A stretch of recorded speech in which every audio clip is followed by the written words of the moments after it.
Olá, boa tarde. Você acompanha agora as principais notícias do Brasil e do mundo deste sábado. Eu começo com economia. O índice de confiança do consumidor, medido pela Fundação Getúlio Vargas, recuou 6,5 pontos na passagem de agosto para setembro. Com a queda, o indicador atingiu 75,3 pontos, em uma escala que vai de 0 a 200 pontos. Este é o menor patamar desde abril de 2021. Houve piora tanto na percepção dos consumidores brasileiros sobre as expectativas em relação aos próximos meses, quanto em relação ao momento atual. O índice de situação atual caiu 1 ponto. Foi de 69,8 pontos para 68,8. O índice de expectativas recuou 9,8 pontos, caindo para 81,1. O resultado confirma a interrupção da tendência de recuperação da confiança, que começou em abril, pouco antes da segunda onda da pandemia de Covid-19. A queda foi determinada pela combinação de fatores como a inflação e o desemprego, além da crise energética e o aumento das incertezas políticas e econômicas. A OMS anunciou a recomendação de um novo tratamento contra a Covid-19. O medicamento Regeneron deve ser usado por idosos e pessoas com problemas imunológicos. O Regeneron, medicamento à base de anticorpos sintéticos, foi indicado para idosos e pessoas com problemas imunológicos. De acordo com a decisão publicada na revista médica The BMJ, o remédio atende pacientes com sintomas não severos de Covid e com alto risco de hospitalização. Se enquadram idosos com problemas de imunodeficiência, que sofrem de câncer ou acabaram de submeter a um transplante, por exemplo, e pessoas que apresentam um quadro severo ou crítico e não desenvolveram sua própria resposta em anticorpos. Entre setembro e outubro de 2020, ainda em fase experimental, o medicamento foi usado pelo então presidente americano Donald Trump.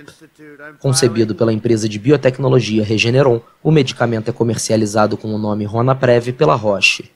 Visto que o produto tem um custo elevado e pouca disponibilidade, a OMS negocia com a Roche uma redução de preço, especialmente para países de renda média e baixa. A proposta para liberar a venda de carros de passeio movidos a diesel no Brasil virou polêmica no setor automotivo. A ideia faz parte de uma emenda parlamentar.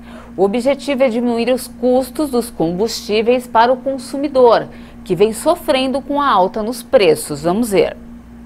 Nas estradas e ruas do país, apenas automóveis utilitários, como caminhões e ônibus, ou então modelos 4x4, podem rodar movidos a diesel. Os veículos de passeio são proibidos de usar esse tipo de combustível desde 1976. E a restrição foi imposta por causa das limitações que o Brasil tinha na época para produzir o combustível. E como também o diesel aqui no mercado interno era subsidiado pelo governo, o governo não teria que gastar tanto dinheiro para subsidiar um combustível que seria usado em carro de passeio. Então, destinou-se gasolina para carro de passeio e diesel para veículos pesados. Mas a ideia de ter carros de passeio movidos a diesel foi resgatada pelo deputado federal Kim Kataguiri. O parlamentar apresentou uma emenda para a liberação desse tipo de veículo no país.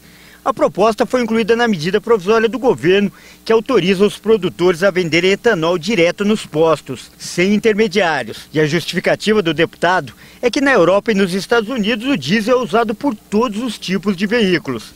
Estamos num processo, isso começou na União Europeia, para que daqui a 20, 25 anos esses motores sejam substituídos. Até lá, não faz sentido eu permitir gasolina e não permitir diesel. Então, por que manter essa proibição se o mundo desenvolvido e a ciência dizem que nós devemos, ao mesmo tempo, evoluir para combustíveis limpos, ao mesmo tempo ir pensando essas soluções para a gasolina e para o diesel, sem ter grandes diferenciações entre a política de um e a política de outro. A Anfávia, que é a Associação das Montadoras do país, se manifestou contrária à ideia.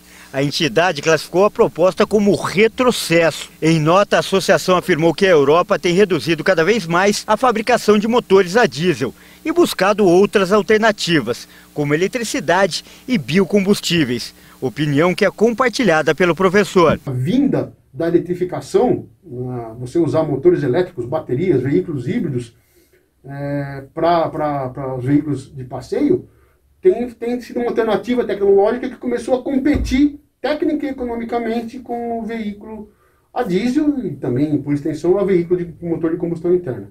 Mas e financeiramente, valeria a pena a volta do carro a diesel? Bom, segundo os especialistas, o grande problema é que o imposto cobrado é praticamente o mesmo de todos os combustíveis. E no final das contas, o resultado seria como o da Europa, onde o preço da gasolina é igual ao do diesel. Vai depender muito do tipo de uso. Então, se você fosse um motorista de táxi, que rodasse muitos e muitos e muitos quilômetros por dia, talvez pode ser que esse cenário fosse mais vantajoso. Se fosse um veículo que vai ficar pouco tempo andando, talvez não fosse economicamente viável. Para encerrar, o mercado de trabalho brasileiro deverá manter a rotina e abrir quase 600 mil vagas temporárias no final de ano. É uma boa perspectiva que fica bem melhor para quem depois consegue um registro definitivo em carteira. Vamos conferir na reportagem. A notícia era esperada há muito tempo. O último trimestre de 2021 promete uma disparada de empregos temporários. Dia das Crianças, Black Friday, Natal, Ano Novo. As próximas datas comemorativas já começam a aquecer o mercado. Segundo a Acertem, a Associação Brasileira do Trabalho Temporário, a expectativa é de abertura de aproximadamente 565 mil vagas temporárias entre os meses de outubro e dezembro, um crescimento de pelo menos 20% em comparação ao mesmo período do ano passado. Ainda temos um cenário de incertezas, né, em função do desconhecido, mas com certeza estamos mais animados, né, os empresários estão sim, acreditando numa retomada.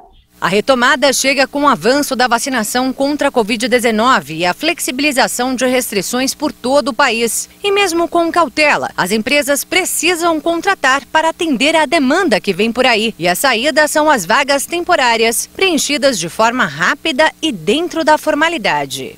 E o empresário não precisa ter aquela preocupação de ter que manter a pessoa se a tarefa não permanece.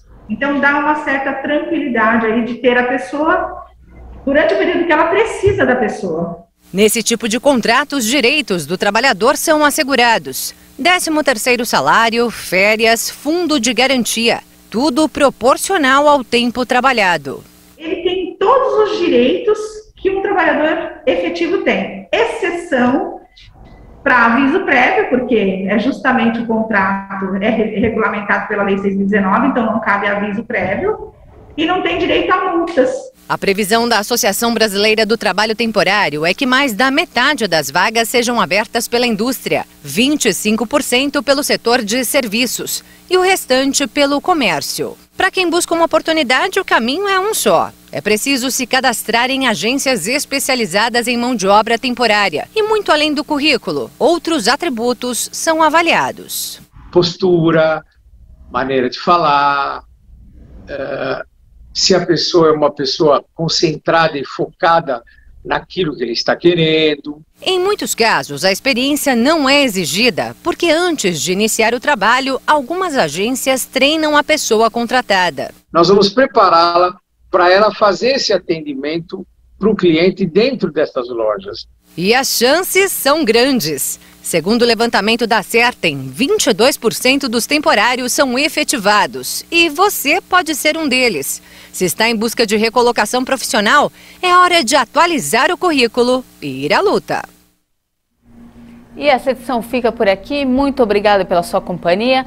Um ótimo fim de semana para você e a gente volta a se encontrar na segunda, na edição das 10 horas. E eu espero você. Até mais.